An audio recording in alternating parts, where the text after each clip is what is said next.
അങ്ങനെ രാവിലെ ആയപ്പോൾ തന്നെ മൊയ്ലുമ്മ കിടന്ന് വിളിച്ചു. മൊയ്ലുമ്മോ കഥ തുറന്നു. പ്രാപ്പട്ട് മൂത്രമൊഴിച്ചിറങ്ങി. ഞാൻ എങ്ങോട്ട് പോകണമെന്ന് പോലും അറിയാൻ മറന്നുപോയി. ഇതിനിടയിൽ രണ്ടു തുള്ളി അവിടെ ഇവിടെയൊക്കെ വീണുപോയി. അതുപോലെ ഞാൻ അറിഞ്ഞില്ല. അങ്ങനെ എന്റെ പ്രഭാതാർമകളൊക്കെ ചെയ്തിട്ട് വന്നപ്പോഴത്തേക്കും മൊയ്ലുമ്മ പാലും കാച്ചിക്കൊണ്ട് വന്നായിരുന്നു. അപ്പൊ ഞാൻ ചോദിച്ചു, പാലാണോ?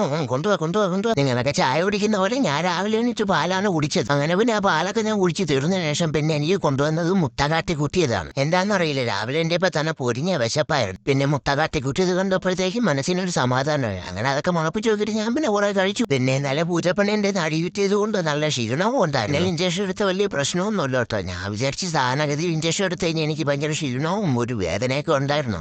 പക്ഷെ ഇപ്പൊ ഇഞ്ചക്ഷൻ എടുത്തപ്പോൾ എനിക്ക് അത്ര വലിയ പ്രശ്നമൊന്നുമില്ല കേട്ടാ. ഇതിനിടയിൽ മൊയ്ലുമ്മ വാരിത്തരാൻ വേണ്ടി നിന്നു. ഞാൻ പറഞ്ഞു, എനിക്ക് വാരിത്തരയൊന്നും വേണ്ട, ഞാൻ അടുത്ത് കഴിച്ചോളാന്ന് പറഞ്ഞു. പിന്നെ ഞാൻ തന്നെ അത് മൊത്തം കഴിച്ചു. അതിനുശേഷം ഞാൻ മൊയ്ലുമ്മ എടുത്തു. മൊയ്ലുമ്മ ഞാൻ കിടന്ന് ഉറങ്ങട്ടെ, കാര്യം അടികൊണ്ടതിന്റെ ഇഞ്ചക്ഷൻ എടുത്തതിന്റെ എല്ലാ ക്ഷീണവും ഉണ്ട്. അങ്ങനെ വെടികുട്ടിയാലും അറിയാത്ത രീതിയിൽ ഞാൻ കിടന്നുറങ്ങി. നല്ല ഉറക്കമായിരുന്നു കിടന്നുറങ്ങിയത്. അങ്ങനെ പിന്നെ നേരം പോയത് അറിഞ്ഞില്ല. നല്ല ഉറക്കമായിരുന്നു. ഒരു ഉച്ചയൊക്കെ ആയപ്പോഴത്തേക്കും മൊയ്ലുമ്മ വന്ന് വിളിച്ചു. എനിക്ക് ചോറ് തിന്നാന്ന് പറഞ്ഞിട്ടുണ്ട്. ഞാൻ അങ്ങനെ ആക്കൊക്കെ സുണഞ്ഞുകൊണ്ട് അങ്ങനെ ഇരുന്നു. കാര്യം നല്ല മണം ഉണ്ടായിരുന്നു ചോറിന്. അങ്ങനെ ഞാൻ ചോദിച്ചു, മൊയ്ലുമ്മ ഇത് ചിക്കനാണോ മീനാണോ? മുളപ്പിച്ച് ചോദിക്കുമ്പോ നല്ല ചിക്കൻ ചോറിന്റെ മണം. പിന്നെ ചോറ് വന്നപ്പോഴത്തേക്കും ചോറിനകത്തിരിക്കുന്ന ചിക്കനാണ് എന്റെ നോട്ടം അത്രേ.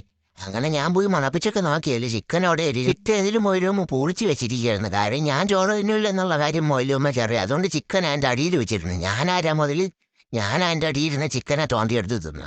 ചോറൊക്കെ കഴിച്ചതിന് ശേഷം പിന്നെ ഞാനും മൊയ്ലുമ്മയും കൂടെ വർത്താനൊക്കെ പറഞ്ഞിരുന്നു. മൊയ്ലുമ്മയുടെ കയ്യിലാണെങ്കിൽ നല്ല ചിക്കന്റെ മണോ. ഞാൻ പിന്നെ ടൈലകത്ത് നക്കിയും കടിച്ചൊക്കെ അങ്ങനെ ഞാൻ വേദനിപ്പിച്ച് കടിക്കൂല എന്നുള്ള മൊയ്ലുമ്മയ്ക്ക് അറിയാന്നുള്ളതുകൊണ്ട് തന്നെ മൊയ്ലുമ്മ കൈ അങ്ങനെ വെച്ച് തരും. പിന്നെ ചില സമയത്ത് തന്നെ സ്നേഹം കൂടുമ്പോൾ വേദനിപ്പിച്ചൊരു കടിയടിച്ച് അറിയാതെ പോവും. അപ്പോൾ മൊയ്ലുമ്മ വഴക്ക് പറയുകയും ചെയ്യും. അടിക്കുകയെന്നല്ല കേട്ടോ, പാവമാണ്. ഞങ്ങൾ പിന്നെ പഴയ കാര്യങ്ങളൊക്കെ സംസാരിച്ച് അങ്ങനെ ഇരുന്നു. മൊയ്ലുമ്മയുടെ കാര്യങ്ങളൊക്കെ പറയും, ഞാൻ പിന്നെ എന്റെ കാര്യങ്ങളൊക്കെ പറഞ്ഞ് അങ്ങനെ ഇരുന്നു നമ്മൾ കുറെ നേരം. അങ്ങനെ ഞങ്ങൾ കാര്യങ്ങളൊക്കെ പറഞ്ഞിട്ട് സമയം പോയത് അറിഞ്ഞില്ല.